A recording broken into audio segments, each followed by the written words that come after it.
A ver, no, por ejemplo, vamos a ver, de los colores del semáforo. Rojo, amarillo y verde. De esos tres tenemos que escoger uno. ¿Cuál escoges? El verde. Este niño escogió el verde. ¿Cuál nos queda? Rojo y amarillo. Del rojo y el amarillo tenemos que escoger uno. El rojo, ¿cuál nos queda? El amarillo. Pues vamos a hacer. El amarillo, todos escogisteis el amarillo. Pues vamos a hacer, pensando otra vez, pensando, y os di, esos que tenéis en la mano se llama tubo de ensayo. Y tiene un líquido dentro, que ya veis que uno es blanco y el otro no tiene color. Vamos a juntar los dos ahora. Cada pareja tiene que juntarlo. Y nosotros no pongáis en la boca el tubo de ensayo. No lo pongáis en la boca. Los juntáis, echáis así con cuidadito. Echáis con cuidadito uno en el otro y vamos a ver qué pasa. A ver.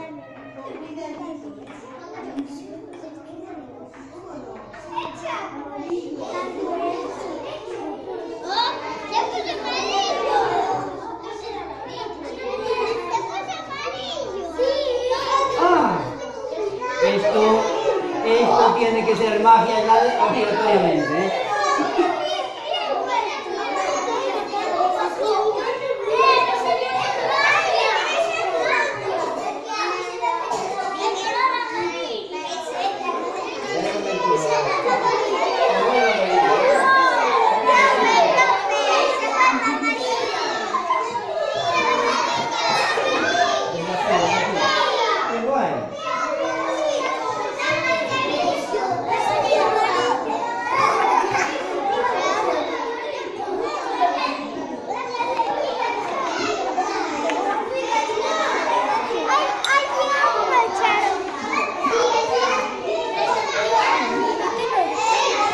Échalo.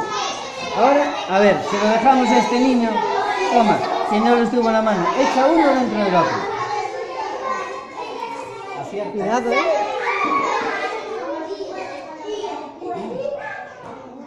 Anda, ¿de qué color se volvió? Anda. Es amarillo, porque pensasteis en el amarillo vosotros. ¿Se te amarillo? Yo necesito que haya un poquito. Mira.